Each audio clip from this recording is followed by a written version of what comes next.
This is Keeping Skor. Creativity, curiosity, and the things we keep. Today's episode starts with something incredibly simple buttons. You know, those little things on your shirt or your jacket. These little objects that most of us don't think twice about. They're small, they're functional, and they're easy to overlook. And usually, they're attached to something else. But in this conversation with Lisa, we start to see them through a fresh lens. And the more we talk, the more you begin to realize that buttons aren't just objects. They're fragments. Fragments of clothing, glimpses of design, and moments of history that are often separated from the original context, but kept for a reason. What's fantastic is that Lisa doesn't approach them as insignificant.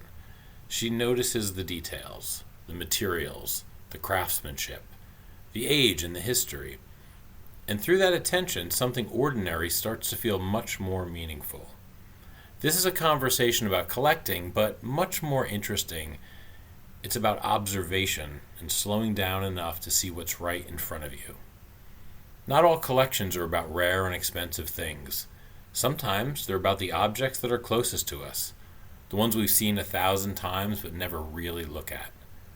Once you start looking at buttons through Lisa's eyes, it's hard to go back. I'm Steven Skorsky, and this is Keeping Skor. Enjoy the conversation. No, you're great. You sound perfect. How are you?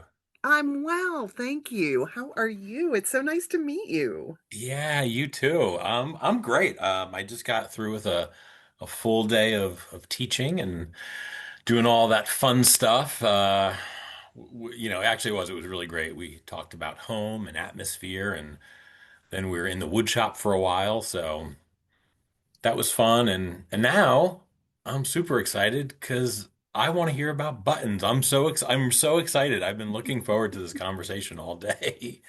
I love that. I love that you're a collector and that it's just there's so many intersections, it sounds like in so many ways in our lives from what I just know from learning about you through Katie and her just delight in having such a great, talking companion for so long. It's just like, oh my God, just beautiful, beautiful, and so yeah, Yeah. it's just so cool because it's like I don't know you, but I kind of know about you, Yeah. Well, same. and Yeah. same with you, right? Yeah. Yeah. I Yeah. So it's love sort of that. double the pleasure. Get to actually talk, put a voice to a name and stories, and then also get to hear about these great little objects. I So know, right? Right, yeah. exactly. I love that. I love all of this. I've been so excited about it. Oh, good. Well, okay. So here's the thing. This is a conversation, so I don't have a whole lot of prepared questions. I know almost nothing about buttons other than, I have the ones on my shirts and and that sort of thing. Sure. Um, and I kind of purposely didn't do a whole lot of looking into them, just because I wanted to go in really fresh. Uh, Interesting. I with, love that. well, because I know that it's something that's meaningful for you, and that's really actually what I'd like to hear about, right? But before we even jump into buttons, because I don't know you. Maybe you could just give me a picture of like what's your week like? What's your normal week like? What do you do besides buttons? Well, I have a movement class I teach every week, Hmm.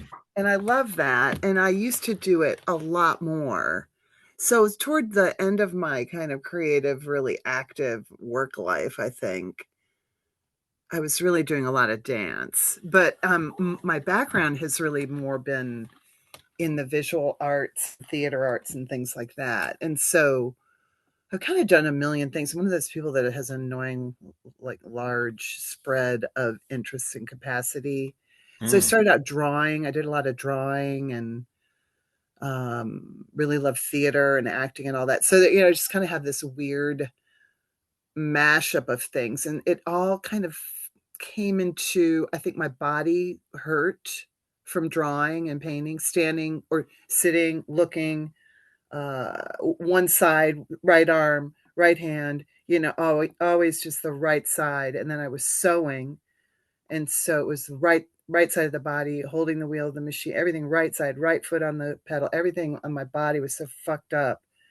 And I had to dance, like I had to move, I had to do some kind of movement. I just knew my body couldn't manage being a maker without balancing it. And eventually, it just turned into more movement. So that's kind of what I've been doing mostly, Hmm. is So is movement. it so did you discover the need for movement really early on, or is this something that took, 10, 20 years to kind of discover that there was sort of this tension on one side of your body? Like, how did that come about? That's really interesting. I mean, I think like I started out as a kid, I had really crap ankles, and so my parents had me ice skate to develop strength in my ankles, and Hmm. so somewhere that turned into like dance on ice. It was right around when Peggy Fleming was new this new idea of dance on ice. It was so sporty before that, and Hmm.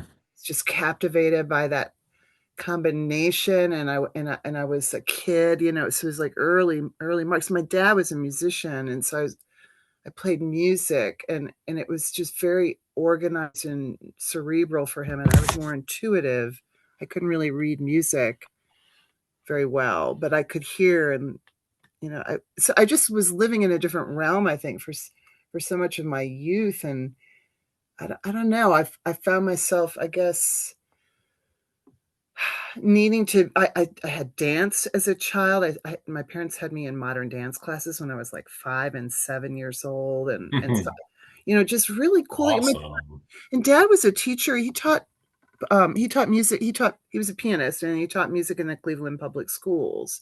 And so my sister and I would go around when we were super little. We'd go with my dad, and he would do, maybe shows like really silly things like Mary Poppins, Walt Disney's Mary Poppins, kind of call out songs, and we would make little puppets. My sister and I do little puppet shows with my dad in the schools for the really little kids. I mean, crazy, really fun stuff, when I was little. And so a lot of exposure to dance and music, and so I knew like I just knew about the body really early, Hmm.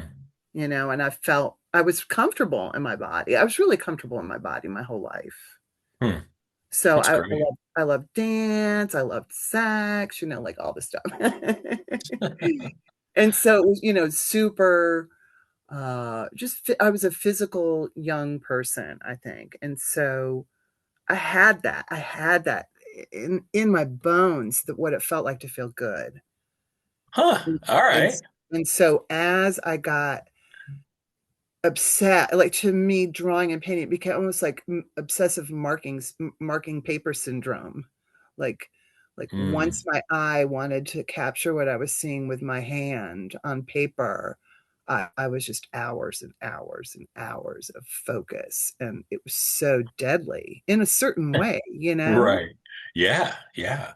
And I was Uh, really good at it, so I got a lot of praise for it. So I was really like wanting that external praise, for being able to accomplish this thing. But then, and it felt good to be able to draw what I could see. I was really good in figure drawing and stuff like that. And then I was modeling, like I figured out where I wanted to go to art school, because I was a model all around DC for the art classes. So I could tell who was a good teacher.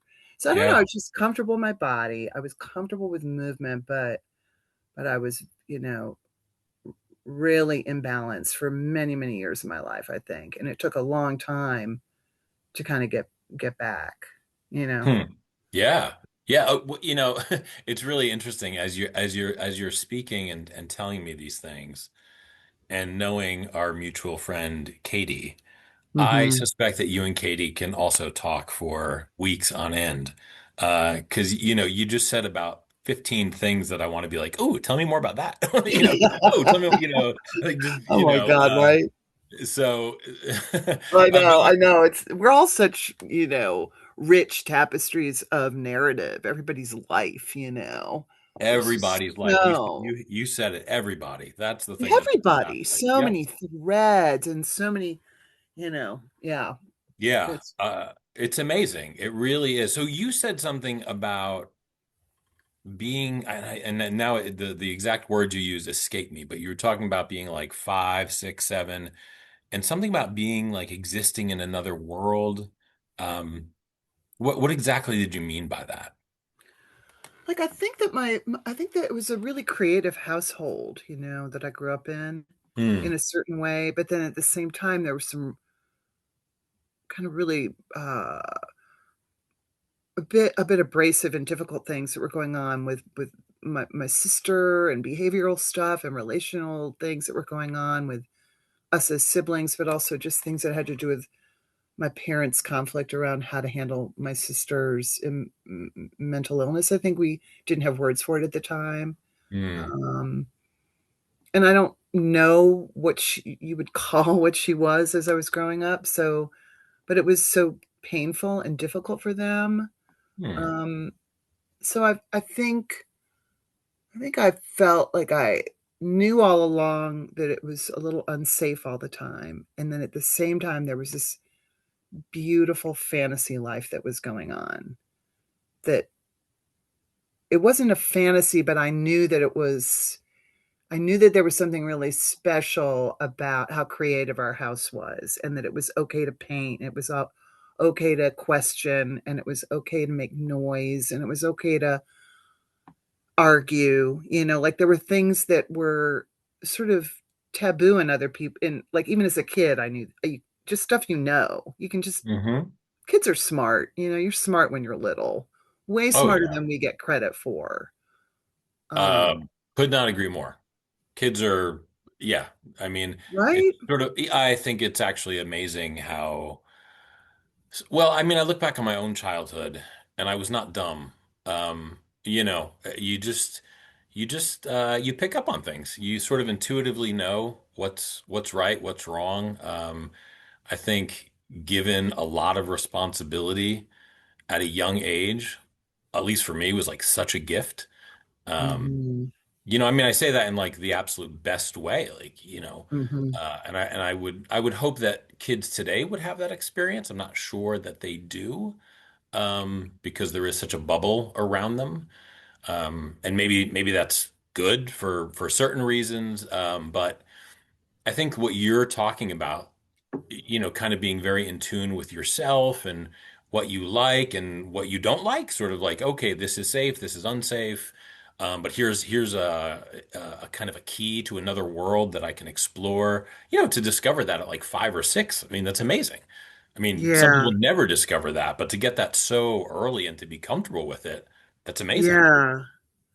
I think there's like a certain kind of hyper perceptive capacity. I think, yeah, like I have a really great relationship with my sister now, but growing up, I felt terrorized a lot. And so I had this sort of protective capacity, I think I developed, to be hyper observant and Hmm. aware. Um, so I don't know. I don't know what else to say about that. Yeah, no, that's no. I mean, the thing is, it's like we're gonna get into buttons, right? But if we just get into buttons, I don't really know. I mean, Yeah, let's face it. These conversations are never really about the thing. It's like sure, getting to know somebody through the thing. So just sure. knowing a little bit about your background, and I didn't know. Well, I didn't know any of that, but I guess the level of engagement with creative endeavors throughout your whole life, that sort Mhm, of helps me understand probably everything that you're going to say for the rest of this mhm. conversation. So when we are talking specifically about something like buttons, it kind of, gives a nice foundation to all of that. It's really Um, cool, I love it. I well, I love thinking appreciate. about, like, through lines. I had a very typical, mom sewing the, cookie tin with the classic metal cookie tin, random brand with sewing shit in it. Like every kid's mother or grandmother or aunt or somebody has that, Yeah, yeah. Well, and well, so, that no, was like as early as I can remember, just loving that, like the whole, well, that's what I was gonna just kind of sort of ask you to expand upon that. Is that the earliest oh button yeah, memory that you have? And oh just tell yeah. me a little more about that. Like what did it mean, and what were you seeing, and Well, paint the whole picture for me. it's interesting because we have Katie in common, and Katie and I both learned about and understood the whole experience of ASMR at the same time, Hmm. and had this revelation that we both experience it intensely from different things. And so I have the like tapping, tapping or like the sound of tinkering around in a tin with the little metal things and all the little plastic buttons and whatever all the little things are that are in one of those sewing tins. It from the earliest age. Now I can understand. I was totally self-soothing. I was Hmm. managing my anxiety from a really early age through the joy of the sound of certain things, of tinkering with certain things. And that was huge. So that was like I think the very beginning of it. And years later, after my marriage, which was so crazy and caustic ultimately and ended, I was long divorced, and this moment of understanding what ASMR was with Katie, I'm like, oh my God, I was fucking doping all the time during my marriage. I would just be we and my ex and I would have this joke where I would be playing with my buttons and I'd get these plastic tackle boxes and fill them with all my buttons and then organize them, by whatever organizing. We can go into Hmm. that, but Yeah, yeah, um, it's like I would be up tick, clinkety clinkety clinketing in the boxes, and he would call from his room downstairs. He's like, "Are you playing with your buttons?" And I'd say, "Yes." yeah. And yeah, I'd yell back to him, "Yes." And then he would call back, "What does that mean?" And then we would both laugh. Oh, that's so funny. And so I had this revelation, when we understood the ASMR thing. I'm like, oh. Well, no, this is what's so fun about this. I did not think one of the first things that you would tell me about buttons is the sound of the buttons. That was not at Wow. all where I thought this was going to go. Wow. I love Um, that. and no, it's amazing. Well, and tell me, so I love sound and I love in space and how these Hmm. things. So I have a certain relationship with sound, but I don't have what you are describing, right? So I'm picturing you as a young child, and you have again this tin, and it's filled with buttons and safety pins and kind of other things that are Exactly. just sort of thrown into this thing. My grandmother had a very similar, sort of tin. It was like a coffee tin or something like that. Perfect. Um, Exactly.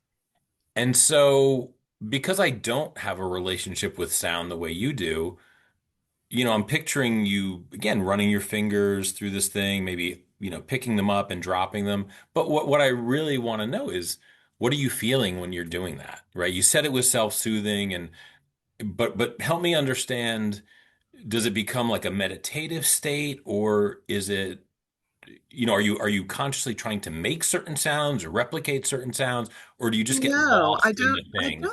I don't even think I was aware of it at the time. I think the first thing, like, this is all me laying back onto what I now understand about Yeah, myself. sure. Sure. So I think the first thing I was doing is I was sorting, I was indexing, I was categorizing, I was organizing. And so whatever would be in the tin would be out of the tin in some other place, on the table, on the floor, wherever I was, on a sofa, whatever, bed, just, sorting what was in Oh, it and okay. putting it back. Okay. So, grouping things, making little Hmm. groupings and things like that. I think that I started doing that really early. Hmm. But Okay, I so there think was. I think I collected a lot of toys, and I was pretty messy. Like, I think there's a classic story when I was little. I might have been I mean, really little, like 4 or 5. Um, and my dad was trying to get me to clean up my toy closet. And he said, "All right, if you can find," and he described a part of a game or a toy. And he was like, "If you can find that, then you can leave the closet the way it is." Because I was like, "This Mm. is how I do it. This is my," like I would argue with my Sure. father that, like, "Why do you spank me? We could just have a conversation about this." Like that was who I was. Um, and so I just ended up, going right to, opening a box, pulling a thing out, finding a thing in the middle of it, and then pulling the thing out that he was describing, Mm. like within minutes. And he was like, "Okay, I'm going to stop hounding you about So your you toy won that. You closet." you won Yeah, that I one. won that round. Okay. Well, that's um. So I Well, don't okay. know So how I got so organized because I was such a messy kid. well, that's what I was gonna just ask. If I was to walk into your home right now, where do I find the buttons? I mean, are they hidden away? Are they out in the open? Are they in tins? Are they, where are we keeping these things? They are pretty much when you walk in, they're hidden. You don't see them right away, but if you go around a corner, they're right there. Hmm. And Okay. and they're all like organized in these plastic tackle boxes without the lids on them. Because Oh, sure. some of them shouldn't be in without air. So they have to, it's kind of not the best thing to store them in plastic if it's sealed. Some Hmm. materials will deteriorate, some will spontaneously combust, so Hmm. not a good idea. So yeah, but they're all in one place. They're just all, I have a lot of them, but they're all in one place. Okay. And they're Yeah. all in So, like cubbies. They're like in a cubby, in a set of cubbies, like a big rolling, almost like a short wall, like a half wall of cubbies that are, maybe 6 inches tall and 15 inches wide. And there's a lot of them. And I have about 50 boxes of buttons, like so tackle you, boxes. okay. So when you say tackle box, you're kind of talking about it's like one layer, Mm-hmm. clear, and if Mm-hmm. you Where kind it and has then all you, the little subdivided cubby sections that are, yep. you can, yeah. Yeah. Mm-hmm. Okay. And I popped all the lids off so they can breathe. Oh, okay. Okay. Well, that's really helpful. Um, Mm-hmm. and so none of these then are displayed out in the open. Like if you want to look at them, you need to pull one of these trays out. I did this year start doing something that people call carding, where I've started to mount certain buttons card on cardstock. Yeah. And I have some cellulose sleeves that I can, protect them in. Um, and so I started to look at some things that were, kind of just so exquisite and needed to just be able to be looked at, that Yeah. I and or they need to be protected like glass. I have a lot of glass buttons and they're so vulnerable. They're glass, and they're over 100 years old, many of them. So, it's just crazy pants that they're still here in one piece. And Yeah. Oh my so, God. Yeah. yeah. I'm really this is good because I'm getting kind of the physical picture of how these things exist. So when you're putting them on cards or carding them, Mhm. those you then might sort of hang on the wall or maybe have like easels or something like that I these mean, I things. think some people do. They'll put them in shadow boxes and, put them Hmm. behind glass and stuff like that. And I don't really have that kind of desire. I kind of want them just where I can pull them out and look at them and know that they're available to show other people, or, just really for my own pleasure, more. They're all sort of standing up in their sleeves in this one little box. So Hmm. there's not that many up, it's more of my collection is in the little whatchamajiggers, but Yeah. yeah, yeah, So, I found I got there's just so much, there's so much about them. They're so tiny. well, yeah. So I want to hear. want to hear more about kind of the why and the things you're attracted to. But I want to ask you one more kind of general question because Uh-huh. I think I have a sense of this relationship with or experience with buttons as a 5-year-old. But now, when you hold the button in your hand now, Hmm. what do you feel? Oh, golly. It's just, I'm going to turn it over and look at the back of it. It's like, there's a great, I think it's maybe Ben Franklin wrote an essay, Two Ways to Look at a River or something like that, Mm, where it's like, once you're a boatman, you can't just enjoy the beauty of the river and the sky because hmm. everything is either a warning or like Yeah, yeah. you're reading everything in a different way because it's you're working it, you're not just enjoying it. And so I know too much about them to there. I'm just I'm going to turn it over and look at the back first of all Mm. and identify it. That's how I'm going to identify it, is not the front but the back. So Yeah. everything about a button is on the back of it. The date, the material, the everything. So are you saying that, and I do want to hear more about that, like kind of the technical aspects of it, but just so are you saying that because you've been around these things for so long, Hmm. maybe that initial It's magic gone. It's it, gone. it is gone. Wow, that's and now it's more of a cataloging Uh-huh. type of which is sort of, very satisfying in a different way. But It is it is. okay? It's more treasure hunty kind of. Mm, okay. Um, yeah. Okay. Yeah. Or what would it be? Like where you're just trying to solve a puzzle, or there's a nice, curious mystery, problem solving, material defining, age placing. I don't know. It's a certain uh, very detective. Yeah. Yeah. Yeah. Yeah.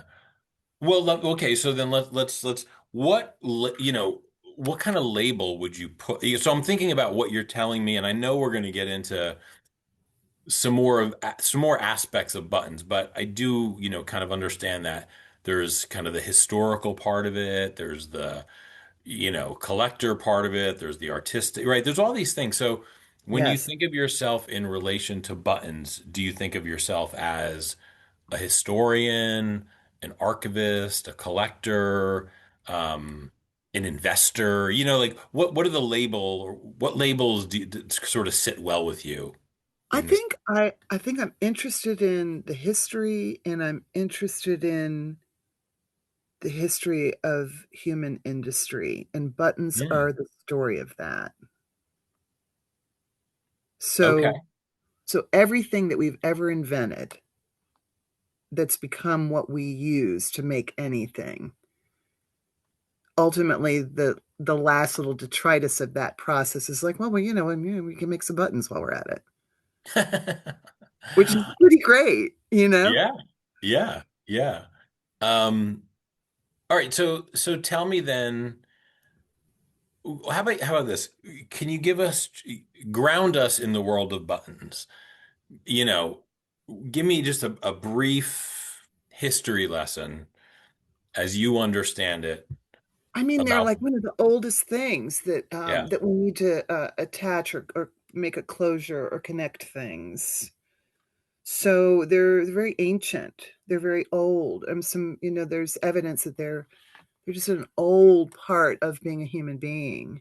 Hmm. Um, and it's around the world, and there are different names for them. And maybe some of the structural, like Japan has some really interesting things and ways that they, toggle and connect. In China, they have some really interesting ways that are really different from the West, but it's still universal. Yeah. It's still like a really old parallel history can be wrought from any culture by looking at how their industries um, evolved and developed through time and through history, and the button will be right there somewhere in it. Will be some Yeah. kind of a connector for cloth, for ornament, for bags for horses, for, connecting on camels, on, to carry packs to, these kinds of things that in different sizes, but it's an old thing. Yeah. How I don't know if the question is how important, but how attracted or stimulated are you by the history of buttons? Is that, what I mean? Like if I'm looking at a button and it's beautiful and there's like material innovation, but then there's the history and the story of this. Like, does that kind of like rise to the top? And Uh-huh. some, I think it so. yeah, I okay. do. I do. I think the history is what's needed to do the identifying of the material to then get to the level of understanding what there is to appreciate about the particular button. Mm, It's like sequential or something. yeah, The way my brain works kind of creates that substrate that I'm like, oh, okay, from here, let's appreciate this for the, how and when and why this could be fabricated at a certain time. Okay, so like I have these cards of some of my favorite buttons that I did mount, and I forget what they're called. I think they're called like Victorian celluloid. Maybe they're what is it? Oh God, I'm gonna lose my brain. What is it for? Vest coat, like a waistcoat or vest coat buttons for hmm menswear. I mean, it's just the buttons that men wore. First of all, wow. So much of the history is of gorgeous buttons, and they were worn by men. Yeah. It's so lovely. Wow. Um, but some of these are about 12 pieces that go into the fabrication of each one, like a little celluloid ring, a tiny little ivory cutout, a little piece of glass, another little glass escutcheon, a rim, a reflective back. I mean, it'll be this whole thing. Then the whole thing is on the back with a shank holding it all together. I mean, just ridiculous how many. And, less than a half an inch. Yeah. So there's a density to them. Uh, Density and solidity and wholeness. Yeah, they're really real. It's really lovely. They're so chubby. You want to bite them. You want to bite them all. oh, Like a, that's like fun. a like a newborn, like a baby's, chubby leg. Same category. Like I gotta bite that. Oh, that's great. It was okay. So we get the sound of buttons and now the Hmm. potential taste Hmm. of buttons. Well, and Um, you can identify a lot of things through the smell, like rubbing certain plastics. You will, get like either a camphor smell or a milk. Like casing is going to have like a milky smell. Um, Bakelite's going to have more of a camphory kind of smell. I mean, just formaldehyde. Um, so it's just so interesting, that there is. that's fascinating. Mhm, mhm. It's like I'm, I have a great book, Identifying Buttons Through the Five Senses. there is a book like this? Mhm, mhm. One of the most knowledgeable people that's still alive right now. And I got her book through. She's in a Facebook group. It's just a fabulous. It's hard to find. Like I'm like, oh, I'm so glad I got that damn book. And yeah, it's What brilliant. I mean, can you repeat the name of that book again? let me. Yeah, I think it's identifying buttons through the five senses. I should go grab it while we're talking. Um, but yeah, I mean, just because even for wanting to know whether something is glass, you can just tap it on your tooth, and you're going to know right away, Hmm that you're handling glass. So I think things like that are so interesting. Um, Um, yeah, I mean, again, talk about sort of surprises within a conversation. I like would you weren't not, expecting that one. no, not at all. But this is why, I mean, this is why it's so fun and so interesting to talk to people who are into something at a level that I'm not, because Yeah, right. I would never have described buttons as multi-sensory. It's just not I something that know, right? would have dawned on me. Uh, Oh, that's really fantastic. Well, Yeah, it's called plastic buttons, how to identify them using all six senses. okay. I like that. Okay. I'm gonna have to to see if I can. I suspect that's one of those like books that if you do find it, it's probably like $300, right? Because like I don't know. they It's just this printed like wonderful. six Well, copies. well, it's like a very knowledgeable woman on button history, and her name is Jocelyn Howells. Hmm. Okay. And so there's like a National Button Society, which is kind of amazing. Yeah. um, Are you a member? of course, and and like I'll get a sort of maybe quarterly report, which covers different topics, and there are button shows in every state, um, button clubs in every state. There's one in Hendersonville near me here, and I mean, Hmm. I still haven't gone, but I know I can go. I don't know. It's just there are so many categories and people that are way more knowledgeable than me that have been studying and collecting or are really. I mean, you have to have a lot of money, first of all, I think, to really be a collector. Hmm. Like in this realm, in the realm of button collecting, some Yeah. things are just really they're very dear, and Yeah. some of them Well, go, yeah, no, no. I was gonna say let's get into it. Like let's you've kind of shifted into kind of the deep end of the pool of button collecting, yeah, which I yeah. love. So okay, Yeah, yeah. it's like I got involved with all these Facebook groups and realized that I didn't, as much as I knew, I didn't know anything. And then I knew, oh man, I'm really hooked. Like Yeah. if that's where you are, you're hooked. And so I just continue to this day to have buttons in my collection in a grouping with what I think are other buttons of its type, and then I will learn, oh my God, that I totally misidentified that, or I totally didn't recognize the material of this. Um, Year after year, I'll just something that'll just have gone right past me, that I can't believe I didn't catch, that I completely misidentified. And I don't know why that matters, but it matters in something as vast, I think.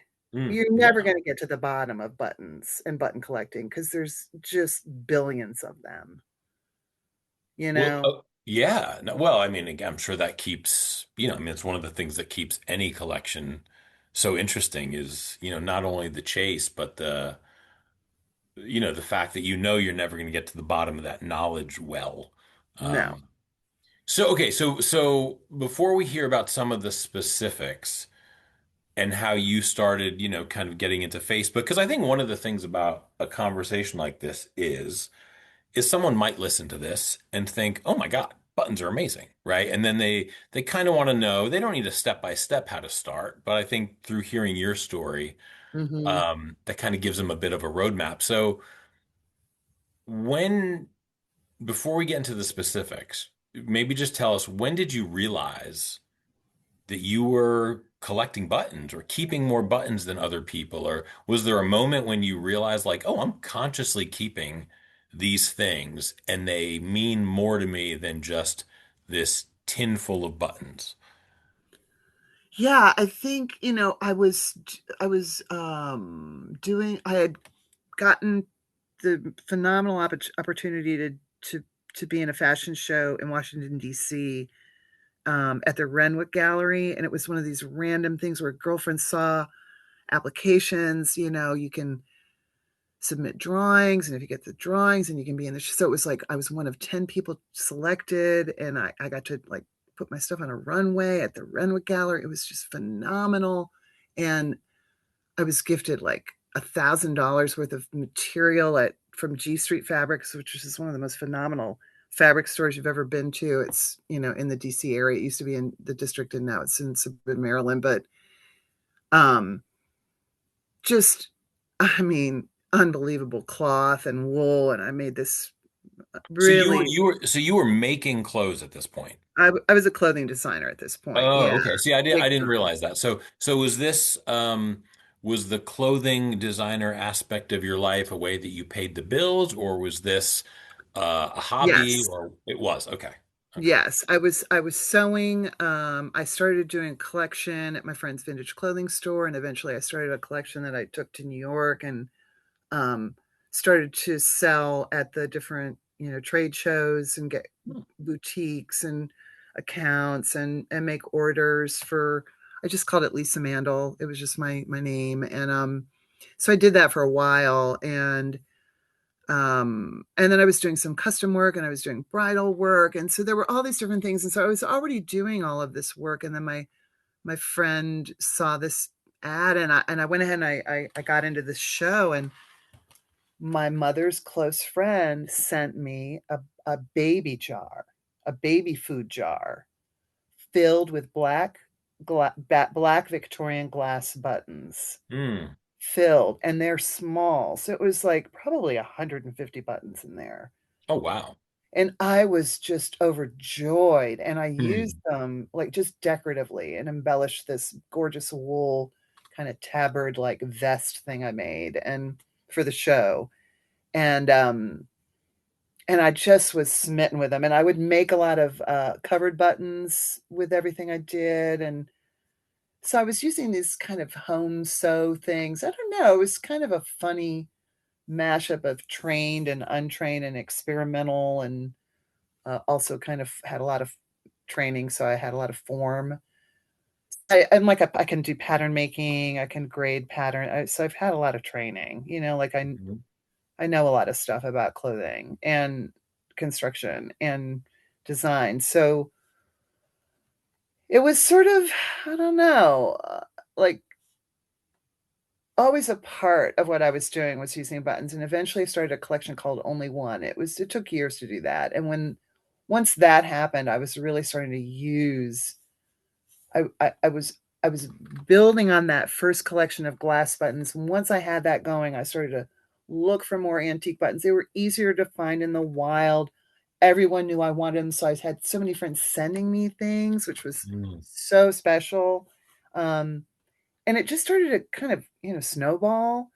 It was so organic, really, how it all happened for a long time. And the next thing I knew, I just had an insane amount. That well, that's awesome. Okay, so that you kind of have these childhood memories, Mhm. and then you have this baby food, which is so tiny, and to think that Yeah, there would be like 100 or 150 buttons in there. I know. Um, that's okay, so that's good. So we're getting the origin story. And those are That's called dimmies or diminutives when buttons are mm. under a certain size. When they're under 3/8 of an inch, they're called diminutive buttons. And so I didn't know any of this at the time, but I'd like scored an entire baby food jar of black glass dimmies. And I'm like, yes. They're all on a Oh, card that's now, by awesome. the way. I do have all those carded. I still have them and I have them all Yeah. carded. Oh, that's so cool. I know. I took Do them you off have the them all? vest. Huh? You took them off the garments you put them on? And kept them. And so Oh. people would for a long time say, "What are you going to put these on?" I'm like, "Oh, yeah, no. These don't go on anything. I'm just fondling them forever." Uh, okay. Yeah, I'm getting a very clear picture or a clearer picture. All right, let me ask you. So here's a little, we're going to take a little intermission. Okay. Um, and then then we'll hit sort of the maybe the more hardcore kind of collector questions. But I started doing this with a person I know who collects movies, and I was like, "Ooh, let's make these kind of little quick hitter questions. No need for long explanations, just a quick from the Mhm. gut, like this is the thing, right?" And they're just sort of silly Mhm. and fun, but I think they help us, kind of understand you a little better. So these I are love just it. instinctive, and we'll start real simple, and then we'll go back to our conversation and maybe take another break in a little bit and kind of do that. Okay. All This right. is so So fun. this is quick. All right. Okay. So glass or mother of pearl? Glass. All right. Brass or bakelite? Bakelite. Hand carved wood or polished metal? Hand carved wood. Tiny and delicate or bold statement? Tiny and delicate. Okay. Smooth finish or intricate detail? Intricate detail. Functional and hidden or decorative and visible? Decorative and visible. All right. And the last one in this little round, perfect symmetry or charmingly imperfect? Charmingly imperfect. All right, great. That's awesome. Uh, That was that's great. fun.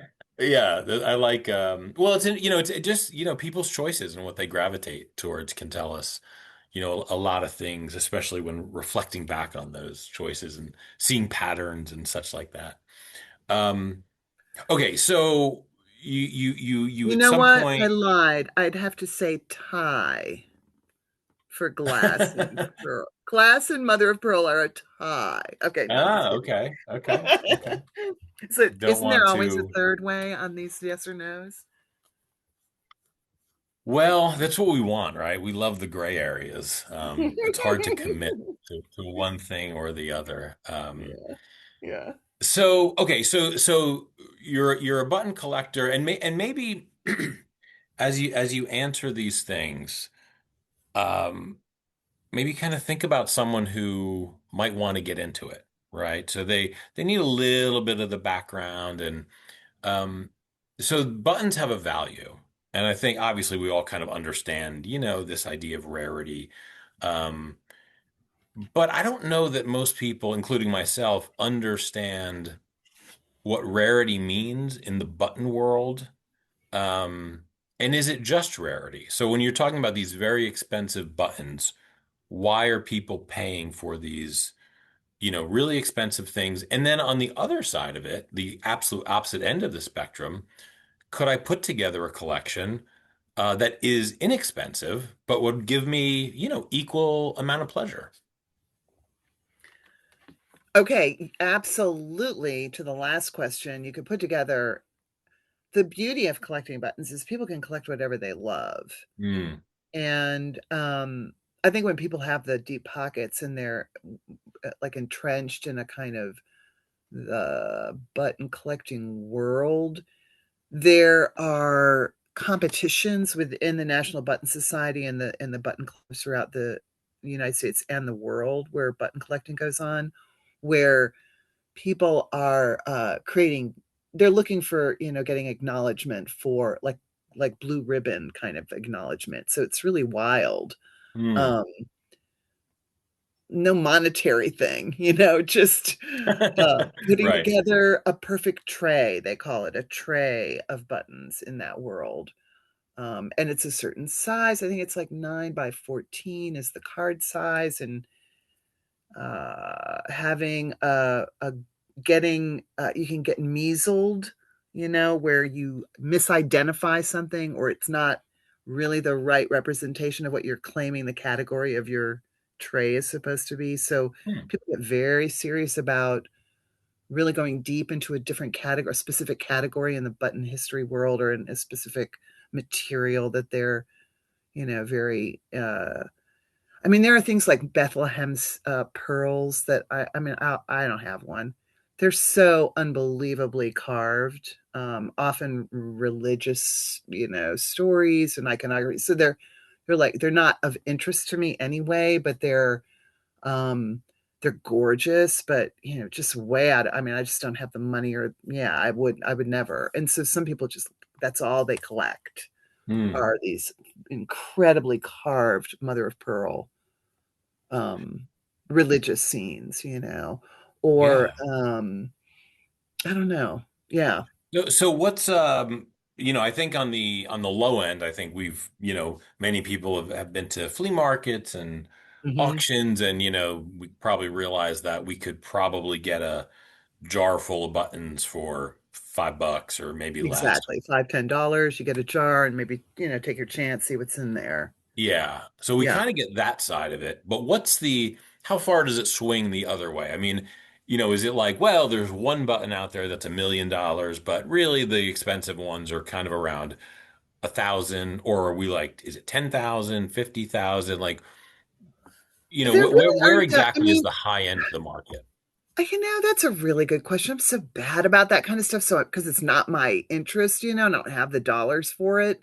Um, I will say that there are really unique jeweled museum level buttons that are just worth, you know, hundreds of thousands of dollars because they're just so old and they're being preserved and da da da da. I mean, it's just like another realm. Mm, And some collectors have access to that, but I think for the most part,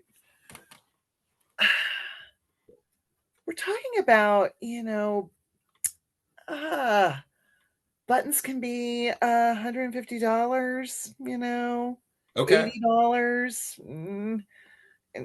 There's a crazy fetish of plastic buttons going on around Colt uh, manufacturer, which manufactured guns, and they used Bakelite or the Mm, phenolic whatever the urea makeup of a hard plastic in the handle. And while they were at it, they made some buttons. So they were hmm. some of the first Bakelite buttons, and they're so pedestrian and like uh and it I always knew when I had a lot. I've sold a lot of mine, but I remember the first time I found them in the wild, I was like, "Ooh, this is Bakelite. These are chubby chunky," and I could tell by the sound, Mm, and the weight of them. They were so dense. So that has like kind of, I think the factory burned down or something, and so there's this big great mystery of what is an authentic verified Colts button. And there's an hmm. entire group of so many people who are super into this, and they're obsessed with like finding Colts, identifying Colts, getting all the different colors. Da da da da. And there's one that is a cameo. It's just a plastic button with a cameo, right? A lady's head profile, Yep. and it was two color contrast. I think it was like pink and black or something like that. Pretty weird color combo.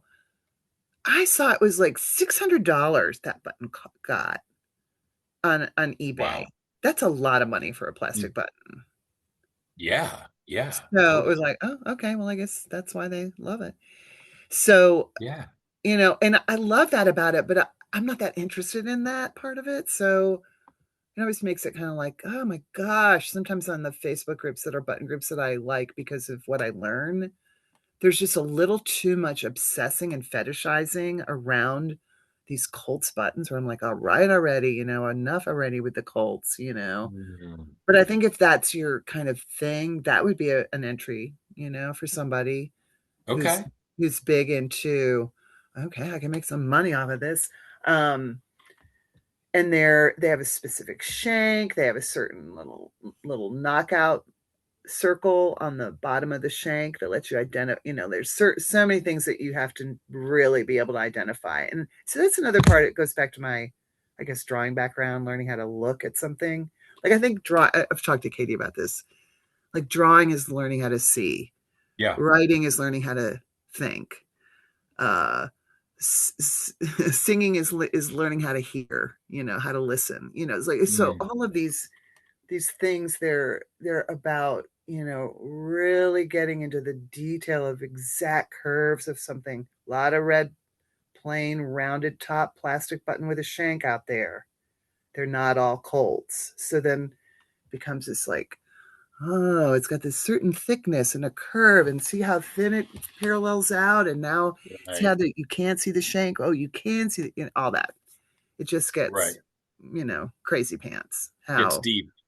Yeah, Well, and that's people are great. way into it, which I think is cool. Well, when I say it's great, I mean, it's nice that um, there's a depth to the hobby, right? And you can find your depth in different areas. So if it's the history that's of, Yeah. real interest to you, great. You can go as deep as, you want to in that. If it's kind of this like, again, treasure hunting, identification, Yeah, kind of very narrow and deep, or, if you want to go wide and thin, there's lots of different ways. And I it's a think way that, to and say it. I think that makes for a great collectible. And the fact that, there are expensive, but there's inexpensive. I really, it's tough. It's tough when someone is like, collecting exotic cars, because most of us we can't get into that. We can't relate to it. Right. It's interesting to hear about or see for a really small amount of time, but something like this, I mean, you could be a 5-year-old with a little allowance and start an amazing button collection. Or you could be, someone with, hundreds of thousands of dollars to spend and have an equally amazing collection. They're just different. Yes. So I love everything you're saying. Tell me more about the button collecting world. Like you've alluded to Facebook groups and kind of societies and competitions. Maybe help me understand, get a little clearer picture of what that is, with maybe a particular focus on the community around these objects. I think, I've never gone to any of these shows. The only time I went to I went many years ago when I was living in Austin, Texas. I was working at a boutique. I was a shop girl, and I'd heard that there was a pair of women that have had a store in New York called Tender Buttons, which was a very famous button store on the Upper West Side, and they were very like the tiniest store with like shelf after shelf after shelf with a gazillion, boxes, really long thin boxes with what's in the box on the face of the box, all stacked up, all Mm. filled, all both sides of a narrow New York store, just a fabulous store. And I knew that the owners were going to be at this show, this button and bead show, right at the, whatever convention center really close to where I was working. And I remember I got to work, I don't know what time.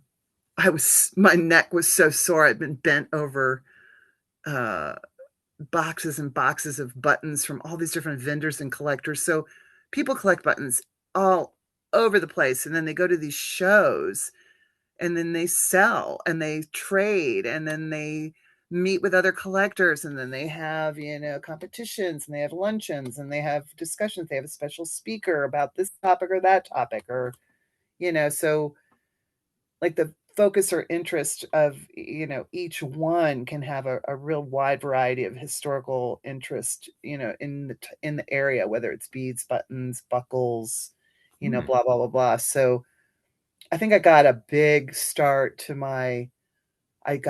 jump start to collecting, going to that show and going to the Gender Button Girls booth and buying up somebody's old collection where it was like $5 a card, where there were like 75 to 150, buttons on each Wow. card. A lot of dimmies, a lot of glass, a lot of vegetable ivory, is like tagua nut or carosa nut. There's different words for it, but it's basically like fake ivory. Um, oh gosh, I got so many great buttons from them, for like so cheap per card, because of somebody else's collection. They were so overwhelmed with the best of the best that they could look at something like whatever they were selling me it for $5 a card. And like, whatever, they could care. And I'm like, oh my God, I can't believe Hmm. this card is $5. Anyway. Yeah, it's nice. Yeah, environment is interesting, right? If you're, if you're in a place where there's 100,000 buttons, someone's more Yeah. likely to kind of sell you some good stuff at a reasonable price, as Yeah, opposed to, kind of these, kind of exactly. one-off shops where they have like two cards of buttons. Yeah. You Yeah. know, so that okay, But, I mean, for instance, they had like there's these really beautifully carved vegetable ivory buttons that I have maybe 3 of, 2 of in my whole collection of all the years I've been collecting. There was a bag of them that they had at their booth. There were Mm. probably 55, 60 buttons in there, and they were gorgeous, and they wanted $45 for the bag, and I didn't get the bag, and I'm haunted by it, uh, like, yeah, why didn't I get those? They are yeah, so special. And they had a micro mosaic, which are the tiniest little buttons that are literally have little tiny mosaics out of, that fit on the face of a tiny little button with a little scene, like a little Italian scene or something, like a wow, landscape or an architectural folly represented. I mean, just, yeah. ugh. Yeah, there's some crazy stuff. There is some crazy stuff people have put in buttons. It's I really love it. I'm where the collector in you. That you know. Okay, I want to get more about the world, because it's interesting. Like as we talk about it, Mhm. I can hear there's a bit of frustration sometimes. Kind of the thing that got away. Um, you talked about competitions. So would you say that the world of buttons is generally a kind of fun, welcoming, supportive? Or is it like, a lot of competition, a lot of sort of if I don't have it, you get it kind of, you know what I'm saying? Like, do you hang around with your button friends and sort of enjoy wonderful conversations, or are you actively trying to get things before they do? This is such a good question. Um, Gosh, okay, I had a friend in Austin that knew I loved buttons, and she had another friend that she knew loved buttons, and she wanted us to meet. And I was like, I don't want to meet your friend with her, weird art. She probably glues buttons on, plastic bottles. Fuck that. I'm sorry, Right. I'm using body language again. I'm sorry. Um, No, you're yeah. fine. Really So I fine. just was so, oh, please. And she just was like, no, you're gonna really, she makes art with her buttons and da da da da. I'm like, oh man, it was the last thing I wanted was to meet this person. And so I felt very, oh, I've got my own thing. Like I didn't have button friends, I was kind of like an annoyance. I think with my love, I think anybody was like, it was like the friends that go on vacation and have the slide shows that you have to sit through. But I Really? could So tell. so people would come to your house and you were like, sit down, let me show you my buttons. Well, I mean, if I started to go on about it, I could tell they were starting to glaze over. Right. There's a limit. Right. So this is fun for me. 2 hours to talk about buttons. I remember, Awesome. like nobody wants to listen that long about buttons. So anyway, I thought that was really funny that I finally surrendered. She came to my house, literally. She said, "Get your best box of buttons right now, putting you in the car." She literally did this and drove me to this woman's house. We're Huh. really good friends still to this day. And she's a phenomenal artist. And Wait, so we, so okay, so you kind of get guilted and almost and pressured into meeting this person. yes, and You it show turns you out, show up with your box of best buttons, and what yes, happens? What is this other person bringing to the table that kind of broke she down the knew, barrier? she just knew so much more than I ever knew there was to know. Mm. And I was so, whatever I thought I loved about him, I was just lit on fire when I met her. I couldn't believe what she was telling me about what I had. It was the beginning of that, of like, oh, this is a no, no, no, no, no, no, no. Oh, look at this. You see that? Blah, blah, blah, blah, blah, blah. Hmm. So it was just thrilling to have somebody who, first of all, wasn't going to glaze over and be bored, Right. about whatever I was excited about. And then she had so much information and knowledge. And as it turned out, she was a phenomenal artist when it came to working with buttons. And she made these beautiful pieces like started with these little structures that were wire. She worked with wire. And Mhm. so a lot of the things she used were buttons that had shanks so that she could string them on the wire, and turn them out. Otherwise, she was using plastic buttons with holes so she could like string them up like beads, but Mhm. you'd never see the face of the button that way. And so she would string up the buttons, making these kind of almost like log cabin or structural components to create walls out of all these different colored buttons. And she'd do either monochromatic or all of one material. I mean, they were these gorgeous contemporary art pieces Hmm. made with wire and buttons. And then she started to work in like making little forms, like a dress form or a little body made out of all black glass, almost like a um oh, I don't know, like a funeral piece. I mean, just beautiful, quietly sad things, or I don't know. So she just was she turned my weirdo, like, oh god, because there is a kind of, shit on a stick, kind of crafts with buttons thing out Oh, there, completely. Yeah. No, great. right? No, and completely. and so it's just no, it's just terrible, right? And so when somebody's really making art, I just was able to see new ways to use buttons in a really artistic way because of our friendship.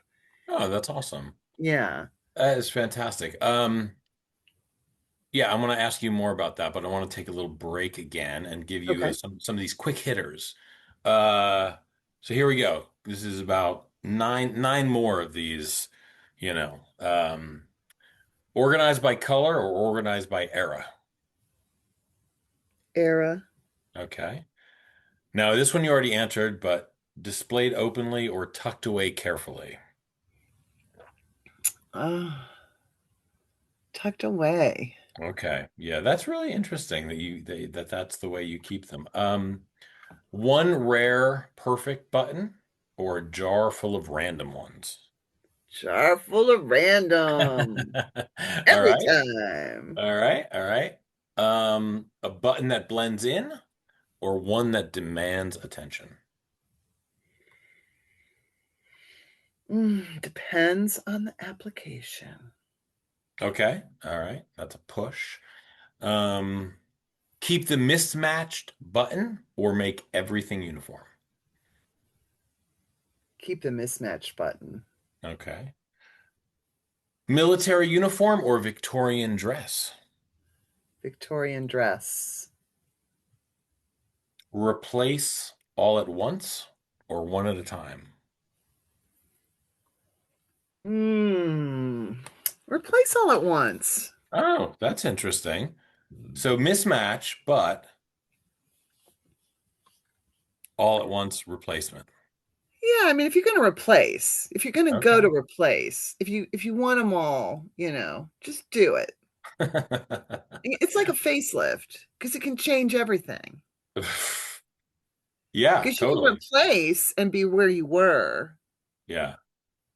or Yeah, if you you're can gonna just do it, do change it. the whole thing up. Yeah, yeah, yeah. With If you're gonna so jump in, dynamic, the option, right? right.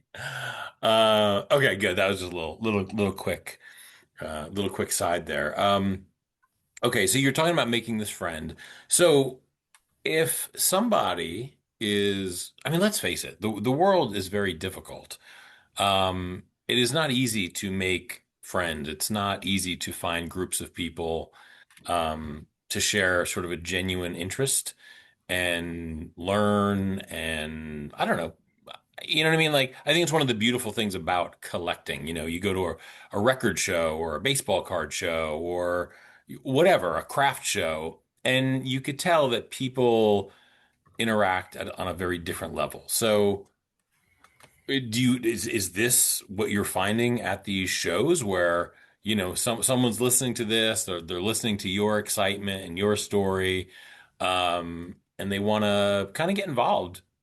Can they just kind of roll into one of these things and say, "Hey, I don't really know what's going on, but I'm pretty, I want to learn. I mean, are people really open to sharing their knowledge, or is there a snobbery involved? I don't think there's a snobbery at all. I think that it's a really welcoming community. I think they're very interested in sharing. I think it's a lot of people with historic backgrounds or interest in um, eras of art. And uh, there's a lot of lectures that happen at these things where people do presentations about topics. And so I think it's more of an educational component. There's buying, there's selling, there's trading, there's all that going on. But I think underneath it, there's a genuine interest in history, sharing information, learning, identifying, Mm. teaching. Yeah, like even the woman who in the Facebook group, that's how I found out about that book about the senses, identifying through Hmm. senses.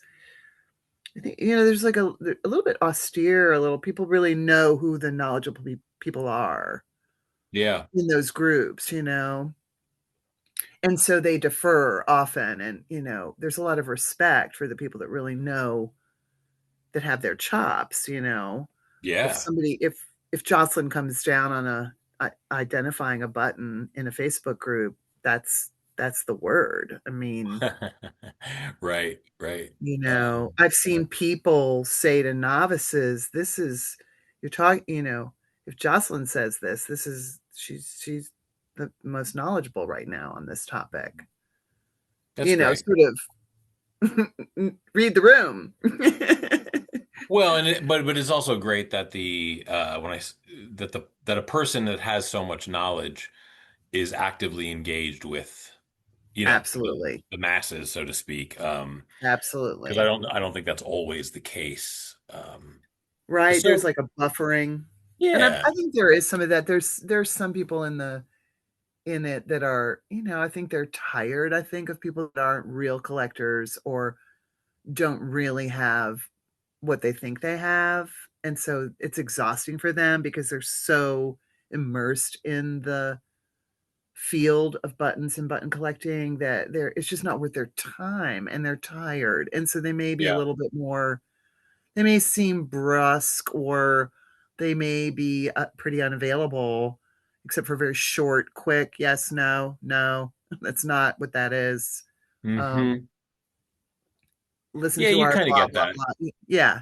I think in We're a like, lot okay, of I'm going to give you that. You're, sure. It's you like there's always like in movies about record stores, right? There's always like the stereotypical record store worker who's very, just has no patience for the newbies that, are like, just coming exactly. in to buy like the kind of sweet pop song of the day. They want people who are a little bit deeper into, the music, and until you kind of break down their little facade.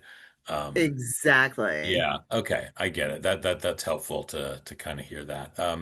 So with your collection, um, do you have any idea how many buttons you have? I mean, is there a number in your head, or Mm. too many to count?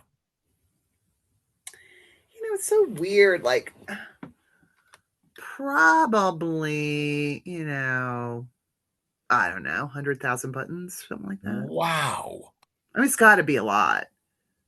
that's a lot of It's buttons. got to be, because if I've got like, not 100,000, what am I saying? Maybe 50,000? Still, still. It's a lot, because every tray has like 30 to 24 to 34 little holes in it, little like cuppies in it. And most of those have, you know, 10 to 50 buttons in them, unless they're really large. Hmm. So, I'm so bad. And then some of No, them are that's. so I mean, we're tiny good. that We're, there's we're just, yeah, I we're tried to figure it out at one point. It was like, if I charged $1 a button, I would make, blah, blah, blah. right, right. I Well, could but that sell that every tell that button. tells us a lot, right? I mean, the But idea that you can't count it easily mm-mm, gives no, us an you can't. indication of kind of the quantity of what Yeah. you. Okay. Yeah, it's so nuts because some of them it's just, like they're like run your fingers through them, like, shell all of one kind, like 20 different varieties that I've got a lot of. Mother of pearl or whatever. I've got a bunch of black glass, whole groups of just one kind, Mm-hmm. where I've got 50 of each kind, and that's just the black glass box that doesn't have metal or doesn't have carving or it doesn't have any kind of it's very plain, plain black Yeah. glass. Yeah. Um, so there's many, many more trays of glass that I've got, or Yeah. that aren't black glass. So it's crazy. No, that's great. I mean, it's amazing. Yeah. So a couple of just, I guess, more technical things, simple technical for those who don't know. Are there essentially two different ways of attaching a button? The holes in the front or the shank? Is that what it's called in the back? Hmm. Basically, yes. Okay, Hmm. so that's helpful. So okay, so So one is that's a called a whole. sew through. Either, usually it's a 2 or a 4 hole sew through. Oh, okay, okay. Or sometimes it's a 5 hole or a 6 hole. So there have been different funny, variations and even 3 hole buttons. Right. Yeah, so there have been some really sweet variations on that.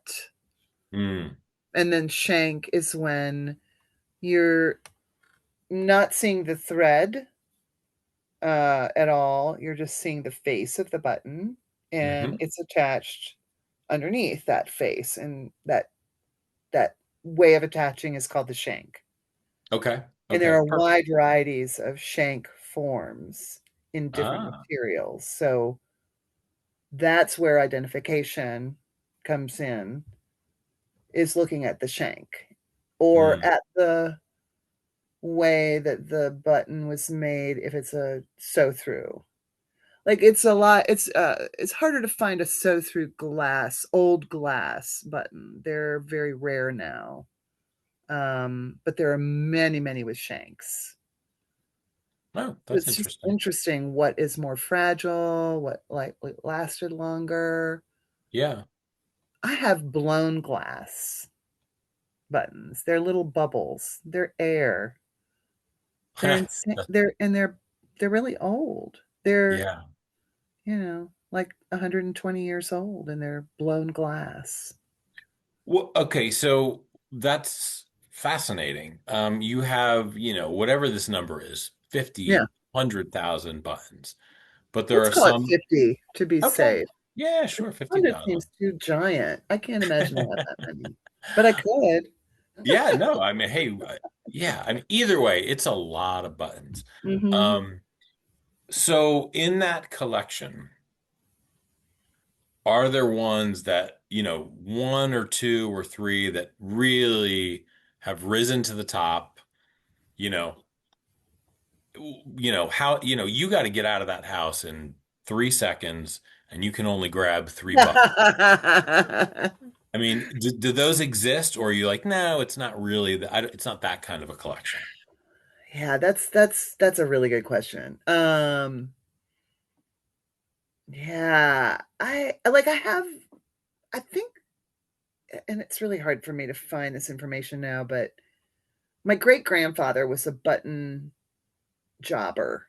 So he would connect manufacturers with makers. And I think he was in the like Cleveland area, up to, like Ohio, because it's where I'm from, Ohio, and maybe Pennsylvania, like a certain district that he had where he represented buttons. And so I inherited some pretty amazing buttons from my grandmother Hmm. on my father's side, but she must have inherited from her father or from her father. And like I have these buttons they're conical shaped, brass, enamel. I think they're cloisonne. they have cut steel, little cut steels, which are those little angle cut, little individually riveted, little faceted bits of steel. They're encircled by these tiny little cut steels. I have giant ones that are maybe 2 inches in diameter Mm, in spectacular color. I think they're Russian.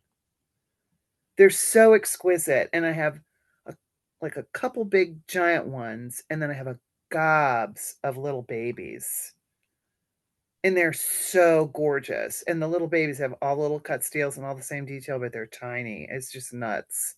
hmm. Um, I think I might be grabbing those. Okay. Okay. Now, Like okay. So, oh, they're just so like they're from my family. Um, yeah, I think, and they're sort of in the same box with, also from my grandmother, a giant, really beautiful mother of pearl sew through button with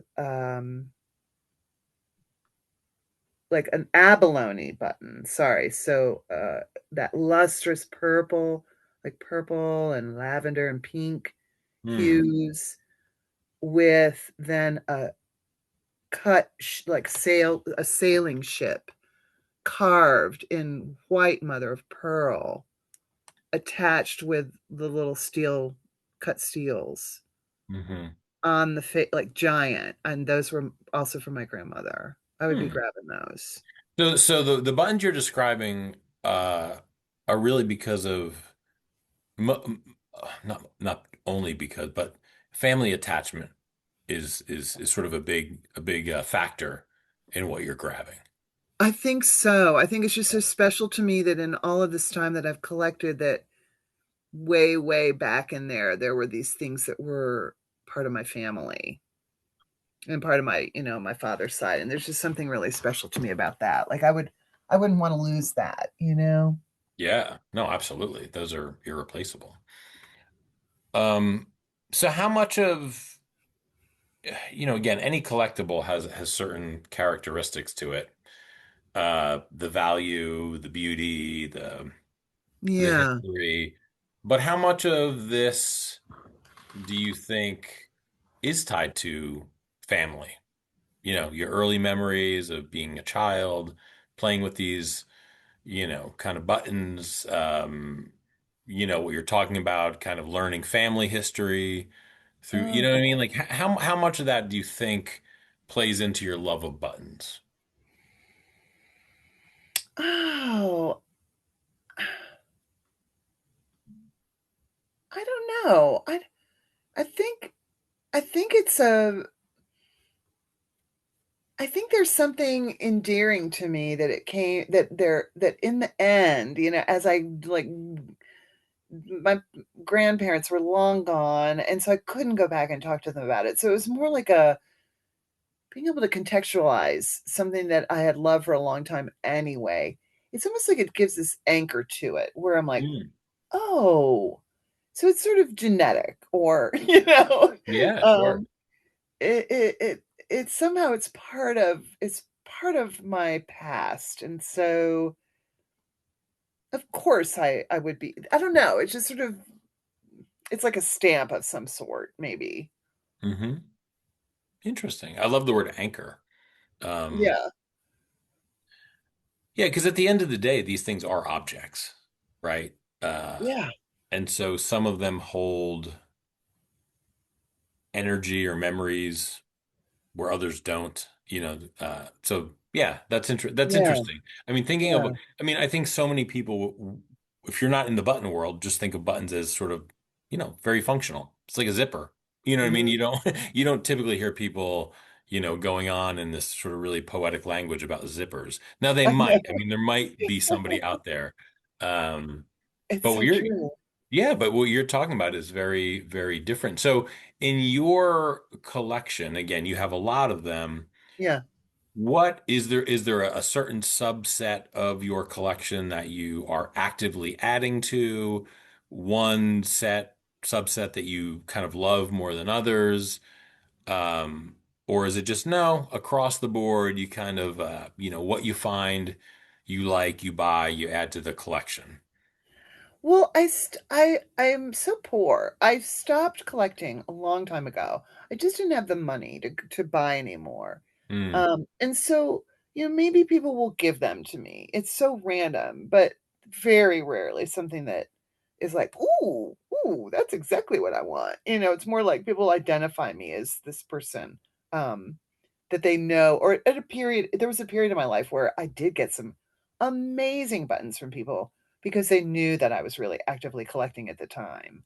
hmm Um, so yeah, I haven't bought any in a long time.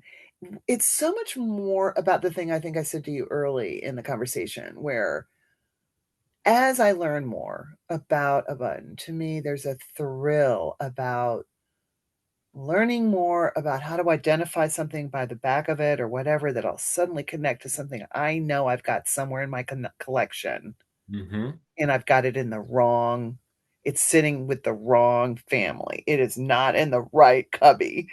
hmm I have misidentified it and like I when I was a child, like my father telling me, if you can go and find this weird little toy, you don't have to clean up.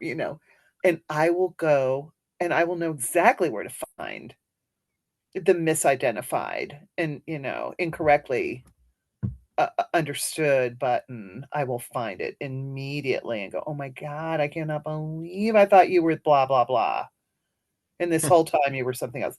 A lot of times it's something like with horn, very old Mm, horn buttons, very old hard rubber buttons.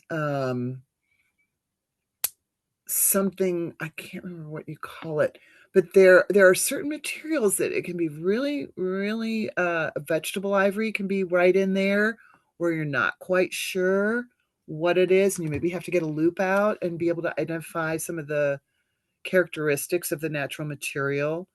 hmm Um, so, stuff like that I think is really, really exciting to understand. Like for me, it's so much more about understanding what the material is and what the era is. And so I think my biggest love is this are the celluloid buttons. Mm. Oh, okay. That's interesting. They're very old. They're 100 years and more old. They are so clacky and fragile and hollow. They make an amazing sound when they clack together. That's how you identify them for sure. Hmm. How I identify them every time it's like, oh yes, this is a hollow little celluloid bubble of some sort. They're very beautiful in color. They're sometimes really modern. Like, okay, I have a great book that my parents got for me when I graduated from art school, and it's just called Modern Art, hmm and it's a book of basically painting. And the first date is like 1880, 1870 or whatever is the beginning of the modern movement. And I just remember being shocked. And I'd gone to art school. And I was like, okay, I don't really hold that as the beginning of the modern movement in my mind Hmm. Yeah, yeah. at all. So it's something like that where I just cannot believe some of the things that have been produced at a certain time. They're so jazzy or so modern looking. It's just like, how did you happen in 1910? Right, right. You know, how Yeah. did this, what board meeting was like, let's run 100,000 of those, like, how did this really cool button get made? You know, Huh. Yeah. Uh, So would you say that you understand the world through buttons? oh man, no, No. no, I don't understand the world, but I understand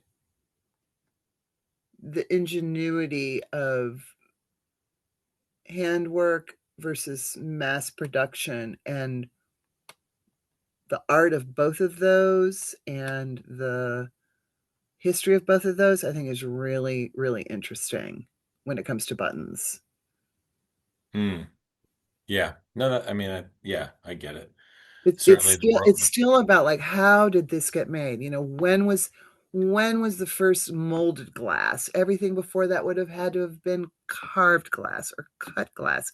So when was just stuff like how could we work with certain metals before we could work with certain metals before we Hmm. could you know it's just so phenomenal. And like I have a button, okay, I have a bunch of hard rubber buttons and they all say Goodyear 1851 is the back mark. They call them back marks on Hmm. buttons, to identify whether it's a manufacturer or a date or any other thing that is a certain maker.